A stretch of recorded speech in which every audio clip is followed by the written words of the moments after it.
प्रभु यीशु मसीह के नाम से सबको जय मसीह की। आज का वचन है उत्पत्ति की किताब, उसका 35 अध्याय 2 और 3 वचन।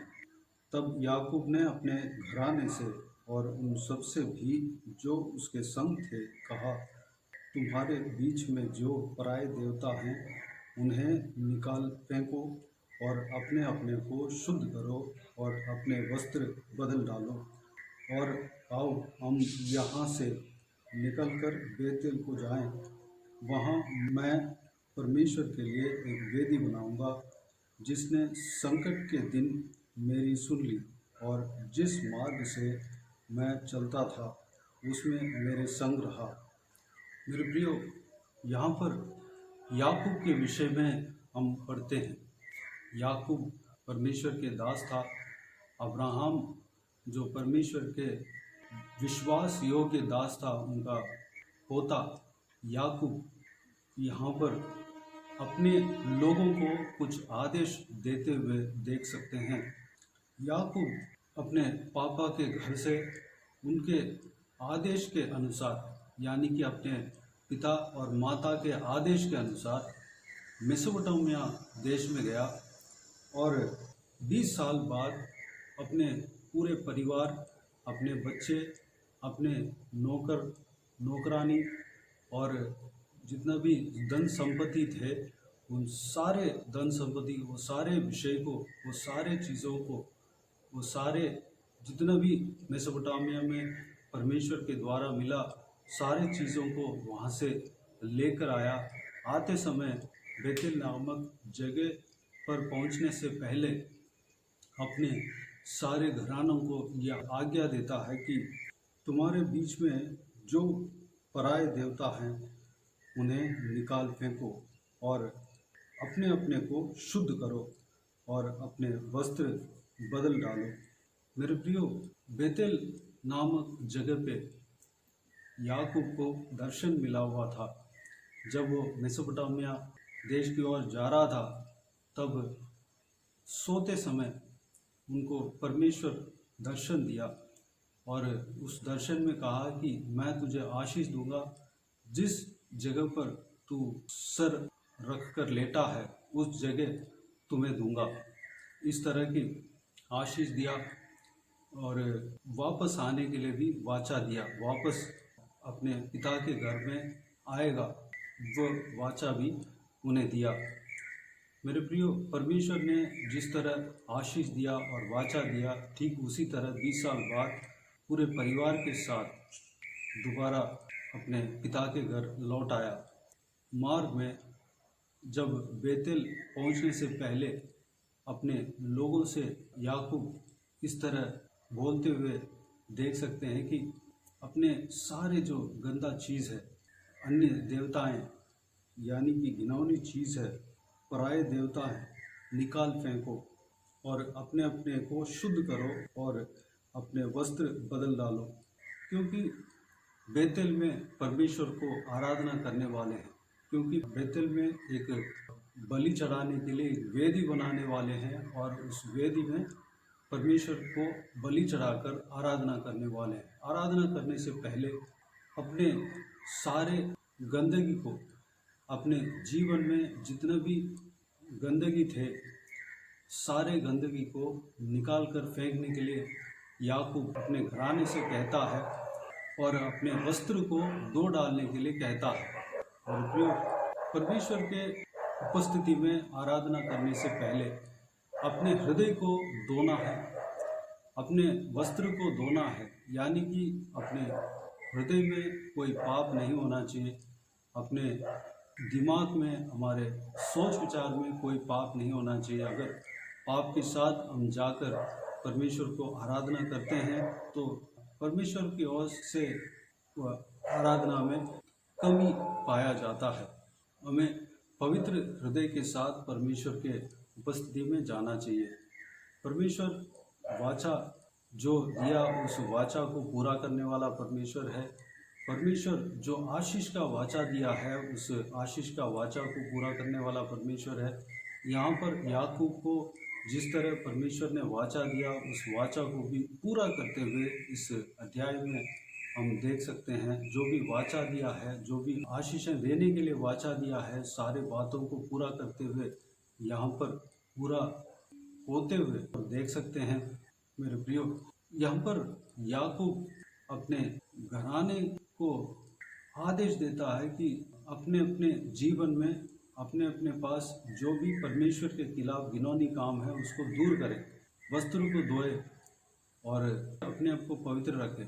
उससे पहले याकूब को यह पता था कि अपने जनों के पास कोई भी घिनौनी बातें नहीं हैं, कोई मूर्त नहीं है, किसी भी तरह का परमेश्वर के खिलाफ की बात नहीं है।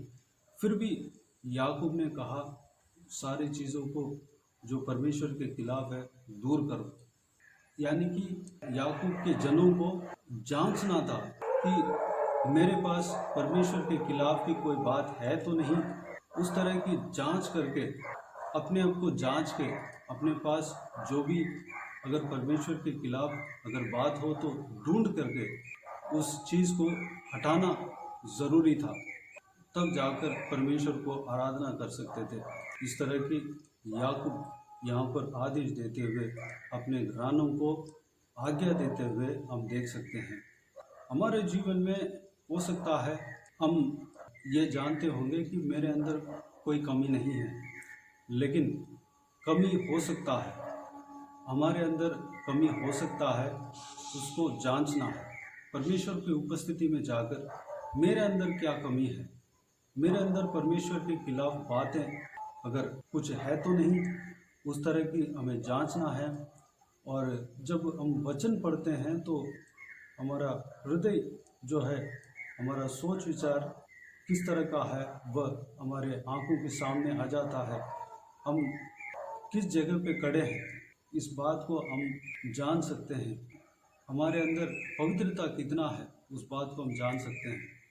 हम जितना बाइबल पढ़ते हैं हम अपने आप को जांचते हैं, अपने आप को तोलते हैं। हम अपने अंदर जो भी कमियां हैं उसको मालूम कर सकते हैं। हमें पवित्र बाइबल को पढ़ना है, पवित्र वचन को पढ़ना है, मनन करना है। और जब हमारे अंदर अगर कमी पाया जाता है तो परमेश्वर की उपस्थिति में जाकर अपने आप को सौंपना है, माफ़ी मांगना है और हमारा हृदय को, हमारा दिमाग को, हमारा सोच विचार को धोकर शुद्ध करना है। परमेश्वर से जब हम माफ़ी मांगते हैं तो परमेश्वर प्रभु यीशु हमें माफ़ कर देता है। उसके बाद परमेश्वर का आराधना, उपासना, स्तुति हम कर सकते हैं, उपासना कर सकते हैं। मेरे प्रियो, आज के दिन में अगर आप परमेश्वर की उपस्थिति में जाने वाले हो तो उससे पहले अपने आप को जांचें, अपने अंदर, खुद के अंदर कुछ कमी तो नहीं, उस बात को जांचें। और अगर कमी पाया गया तो परमेश्वर प्रभु यीशु मसीह से माफ़ी मांगें, अपने आप को पवित्र करें। जांचना कैसा है? बाइबल जब हम पढ़ते हैं, प्रार्थना जब हम करते हैं और प्रभु यीशु मसीह के उपस्थिति में घुटने टेक कर हम जब उनके उपस्थिति में रहते हैं और परमेश्वर की उपस्थिति में बाइबल को मनन करते हैं, परमेश्वर के वचन को मनन करते हैं, तो हमारे अंदर जो कमी है वो दिख जाता है। उस कमी को परमेश्वर के आगे समर्पित करके माफ़ी मांग सकते हैं और अपने आप को पवित्र कर सकते हैं। उसके बाद हम परमेश्वर को आराधना कर सकते हैं, भेंट चढ़ा सकते हैं, बलिदान चढ़ा सकते हैं और उपासना कर सकते हैं। उस पवित्र बलि में परमेश्वर प्रसन्न होता है। मेरे प्रियो, परमेश्वर को बाता हुआ बलिदान हमें देना है, परमेश्वर को बाता हुआ आराधना हमें करना है। तो जो भी हमने आज के दिन में मनन किया, जितना हो सकता था हम मनन किया उस बातों के लिए, उस बातों के अनुसार हम अपने आप को जांचने के लिए और जो भी हमारे अंदर कमियां हैं उसको दूर करने के लिए परमेश्वर प्रभु यीशु मसीह के लहू से अपने हृदय को, अपने दिमाग को धोकर शुद्ध करने के लिए अपने आप को परमेश्वर के हाथों में समर्पित करें। आइए हम प्रार्थना में जाएं। प्यारे पिता, दयालु परमेश्वर, आपको धन्यवाद देता हूँ आज का इस आपके बहुमूल्य वचन के लिए। आपको धन्यवाद देता हूँ परमेश्वर। बीते हुए दिनों में हमें संभाला, बचाया, सुरक्षित रखा। आपको धन्यवाद देता हूँ। आज के दिन में जो आपके दास याकूब के विषय में हमने देखा, पिताजी याकूब को आपने जो भी वाचा दिया उस वाचा को पूरा किया। जो भी आप आशीष देने के लिए कहा, आशीष के बाद कहा परमेश्वर, उस आशीष को दिया परमेश्वर, पहुँचाया। पिताजी उस बात को हम इस अध्यायों में हम देख सकते हैं। परमेश्वर आपको धन्यवाद देते हैं। पिताजी हमारा जीवन में भी जो भी आपने आज्ञा दिया, आशीष दिया, परमेश्वर वाचा दिया, उस वाचा को पूरा करने का सामर्थ रखते हैं। परमेश्वर हम भी वफादार रहने पाएँ आपके आगे, आपके परमेश्वर विश्वास योग्य हम बनने पाएँ।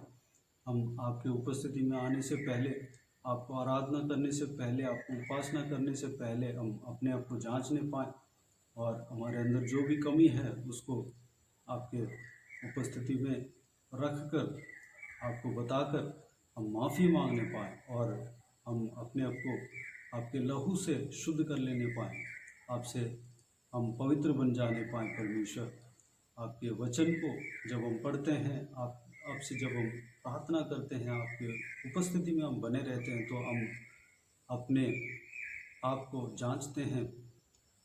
हमारे अंदर जो कमी है वो निकल आता है और उस कमी को परमेश्वर हम हटाने पाएँ। परमेश्वर आपसे माफ़ी मांगने पाएँ। पिता अनुग्रह देना परमेश्वर। हालेलुया। सारा व्यूअर्स इस वीडियो को जो कोई विजन देख रहे हैं उन सभी का हालेलुया जीवन में इसी तरह कार्य करना परमेश्वर, पवित्र करना पिता। अपने आप को आपके हाथों में पवित्र होने के लिए, सौंपने के लिए अनुग्रह देना परमेश्वर। धन्यवाद। बाकी सारे बातों को आपके हाथों में सौंपते हैं। इस वीडियो को देखने वालों में से हर एक जनों को आशीष देना पिता। किसी को भी कोई भी कमी घटी ना होने देना, भरपूर आशीष देना। कोई भी जन बीमार हो उनको आपके हाथों में सौंपते हैं। उन्हें छूना, चंगा करना प्रभु यीशु मसीह के नाम से चंगा होने पाए। अगर किसी को दुख हो, तकलीफ हो, सारा दुख तकलीफ को दूर करना, परेशानी को दूर करना, आंसू को पोंछना। जो लोग बीमार हैं उनको आपके हाथों में सौंपते हैं। उन्हें छूना परमेश्वर, सारा बीमारी जाते रहने पाए प्रभु यीशु मसीह के नाम से। जो भी दुख तकलीफ है, सारा दुख तकलीफ जाते रहने पाए प्रभु यीशु मसीह के नाम से। सारा आंसुओं को पोंछना परमेश्वर। जिनका हृदय में जो भी चाहत है परमेश्वर, आपके जो हालेलुया उपस्थिति में रखे हैं पिता, उस चाहत का पूरा करना परमेश्वर। हर एक का मन की चाह को पूरा करना पिता। धन्यवाद। हालेलुया। जो कोई भी जन जहाँ कहीं भी जाते हैं, आते हैं, उनके संग रहना, सुरक्षित रहना। महिलाओं को आपके हाथों में सौंपते हैं, छोटे बच्चों को आपके हाथों में सौंपते हैं, बुजुर्ग जनों को आपके हाथों में सौंपते हैं, बुजुर्ग व्यक्तियों को आपके हाथों में सौंपते हैं। सभी को सुरक्षित रखना, आपके लहू से छिपाना, संभालना परमेश्वर। धन्यवाद। बाकी सारे बातों को आपके हाथों में सौंपते हैं। सारा आदर, महिमा, जलाल आपको मिलते रहे। सारा दुआ प्रार्थना को प्रभु यीशु मसीह के नाम से मांगते हैं। सुन और ग्रहण कर। आमीन आमीन। प्रभु यीशु मसीह के नाम से प्रभु यीशु मसीह का आशीष और अनुग्रह हम सभी के ऊपर बने रहे। आमीन आमीन। मेरे प्रियो, इस चैनल को सब्सक्राइब करें और शेयर करें। अगर किसी को भी प्रार्थना का विषय हो तो डिस्क्रिप्शन में दिए हुए नंबर पर कॉल करके प्रार्थना करा सकते हैं। हम आपके लिए प्रार्थना करेंगे। आप अपने व्यक्तिगत प्रार्थना में हमारे लिए प्रार्थना कीजिए। इस सेवकाई के लिए, इस सेवकाई का उन्नति के लिए, इस सेवकाई में जुड़े हुए हर एक जन के लिए, हर एक आत्मिक उन्नति के लिए, तरक्की के लिए, आत्मिक आशीष के लिए, संसारिक आशीष के लिए, पारिवारिक आशीष के लिए प्रार्थना करें। प्रभु यीशु आप सबको आशीष दे। इस सेवकाई के द्वारा परमेश्वर आपके जीवन में कार्य किया हो वो भी हमें बता सकते हैं, ताकि हम सब मिलकर परमेश्वर को धन्यवाद दे सके, महिमा कर सके। प्रभु यीशु आप सबको आशीष दे। आमीन आमीन।